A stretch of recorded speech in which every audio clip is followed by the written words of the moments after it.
Hello everyone, today's Thursday. You're right, it's art day. So make sure you click on the video so I get the green check mark to know that you watched it and that's your participation grade.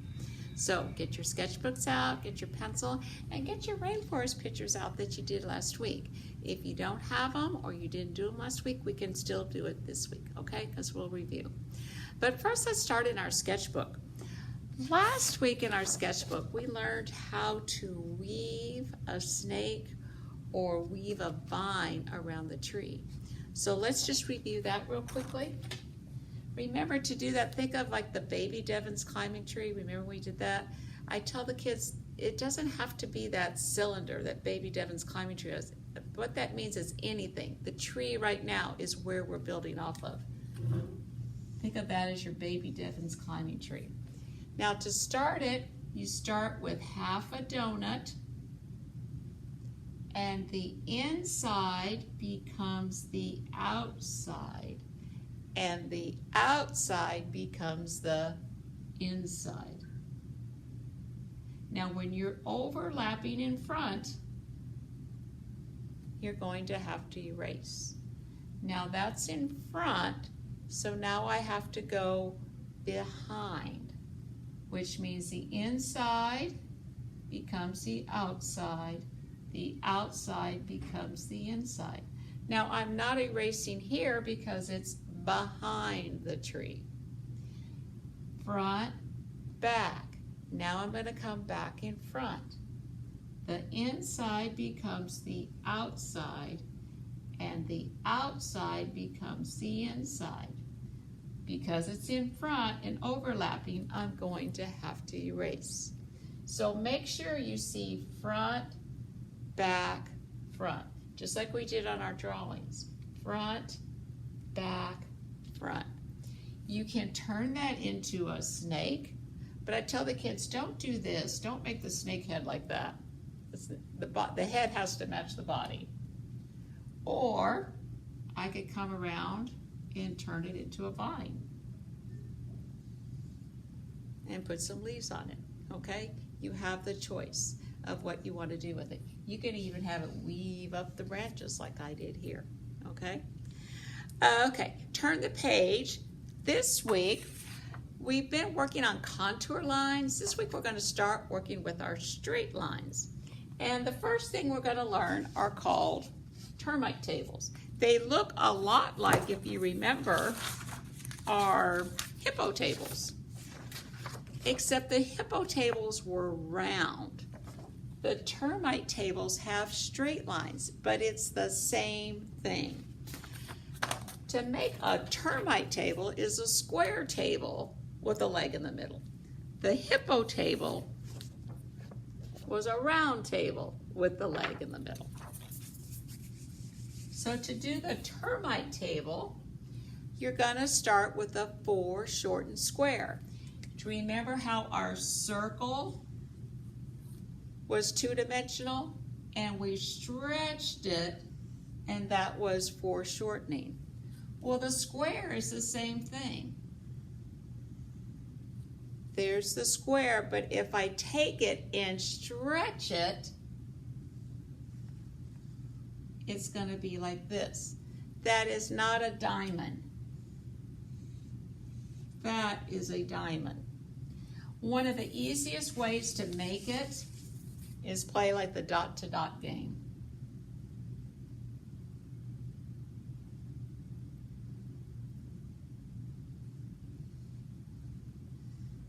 Then you can get your foreshortened square. I'm going to come straight down,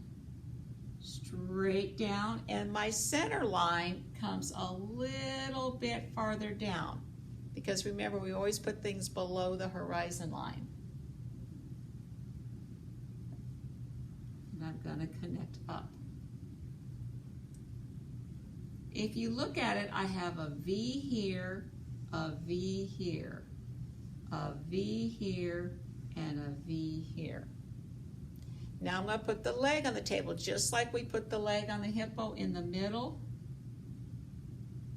The center line comes down a little bit farther and connect up. That is a termite table.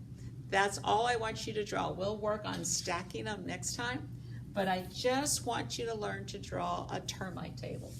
Remember, it starts with a foreshortened square. Where the hippo table started with a foreshortened circle, you're going to start with a foreshortened square, which means the square was stretched out to make it look three-dimensional.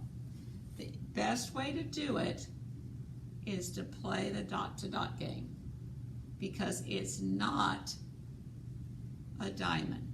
This is not a foreshortened square. That's two-dimensional. This is three-dimensional. Draw your line straight down. A common mistake kids make is they go out like this. You're going to come straight down. And the middle comes down a little bit farther. You break that surface to make it three-dimensional. That would not be three-dimensional, would it? The middle comes down a little bit farther. I'm going to connect up, connect up. There's my table. Now put the leg on the table. The middle. This can't stop right there, can it? That would be two-dimensional. Come down a little bit farther and connect up. And then add your shadow, your shading, and your cast shadow. I want you to practice making one termite table. I don't want you to stack them this week. We'll work on that next week. I want you to try and make them all different sizes, and I want you really, really to work on getting that foreshortened square. If you have to, practice over and over and over, making those dots so you can connect them. Make these lines straight, straight. The middle comes down a little bit farther to make it three-dimensional. Then connect up, connect up. Then your middle. Connect up, connect up. Okay? So practice a termite table. Okay? It's a little bit harder, I think, than the hippo table, but it's a lot of fun to work with and you can do a lot of things with it. Okay? So practice that.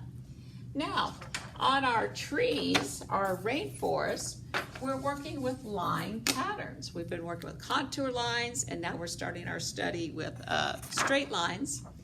And we're also doing our study of lines with line patterns.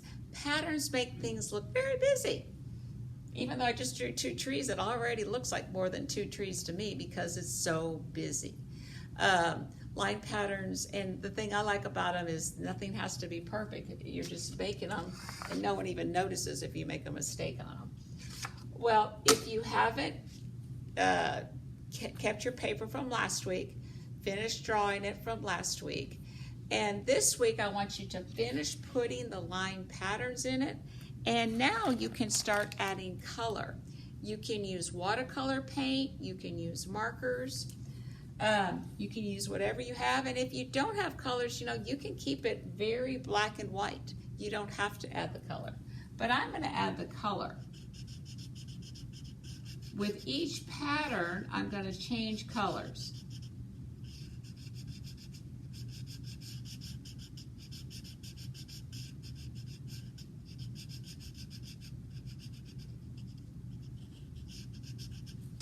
That looks kind of pretty.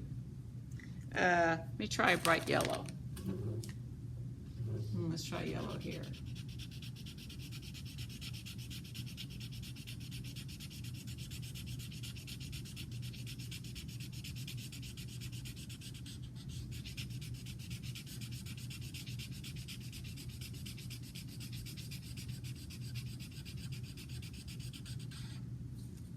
That looks pretty. Let's see what other. Let's try a green.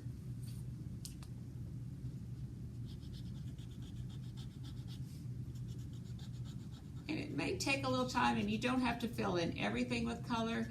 And again, if you don't have color markers, you can use colored pencils. Those work good too. But you're going to fill in the trees and fill in the plants, whatever you want to fill in with the color. You can also add another tree. Let's say I just want to keep it black and white.